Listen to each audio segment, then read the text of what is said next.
হ্যাঁ, সেদিন যেটা ঠিক ছিল, যেটা করা উচিত ছিল, আমি সেইটাই করেছিলাম। কোনোদিন ভাবিনি এই কথাগুলো নিয়ে তোমাকে আমাকে একদিন মুখোমুখি হতে হবে। সেদিন যা ঘটেছিল তার জন্য তুমি আমাকে দায়ী করতে চাও? তোমাকে দায়ী? কোন অপরাধে?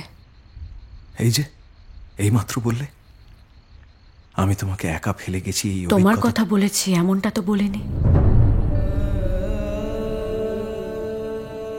আমাকে ফেলে রেখে তো সে কোন কালে আমার বাবা মাই চলে গেছে, তারপর মামাও চলে গেলেন। তুমি নিজেকে বড় চালাক ভেবে ফেলেছো ললিতা।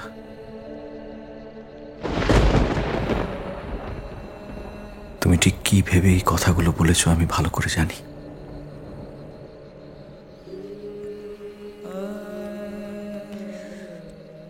আমাকে একা ফেলে যাবে না এমন প্রতিজ্ঞা তো তুমি কখনো করনি শেখরদা। তবে তোমায় দায়ী কেন করব?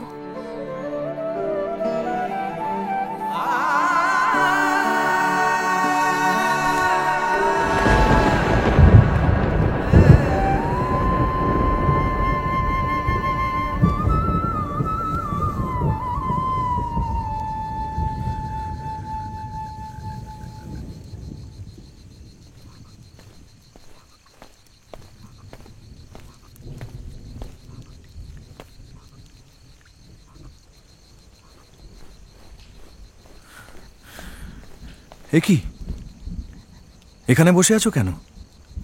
বাইরে অন্ধকারে একা? যদি কোনো একটা চোর ছাঁচোর বদ্ধ। আমাকে একা ফেলে কোথায় চলে গেছিলে তুমি?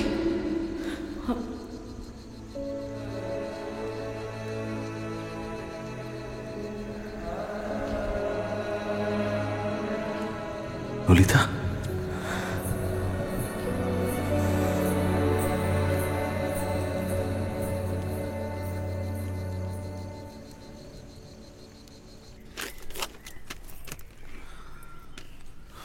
আমার মতে বোসমশাইয়ের জলবায়ু পরিবর্তন প্রয়োজন।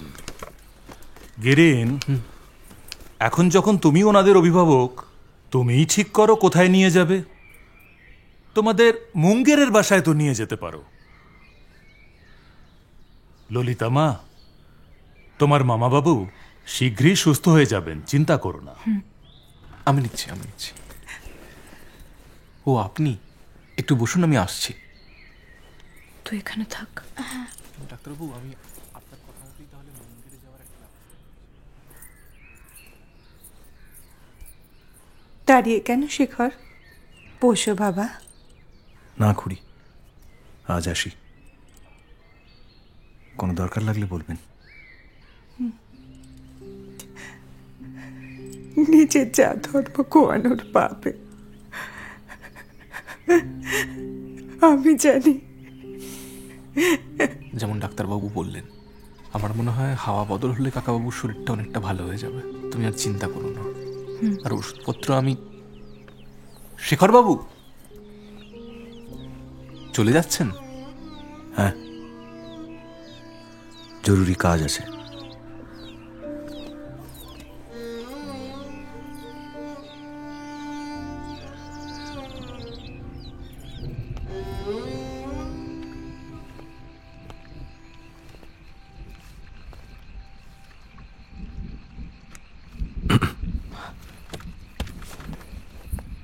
আমি তো ভাবলাম হঠাৎ নিজের জিনিসপত্র ফেলে কোথায় রওনা দিলে। ভাবলাম আমি কি তোমাকে ভয় পাওয়ার মতো কিছু। আমি তোমাকে একা ফেলে আজ আর চলে যাব না ললিতা, ভরসা রাখতে পারো।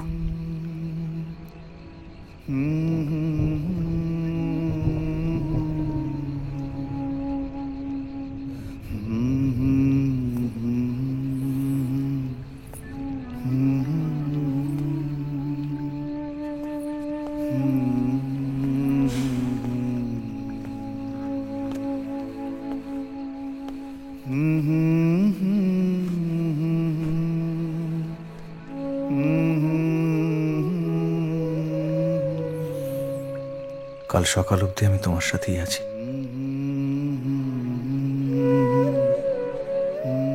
হয়নি।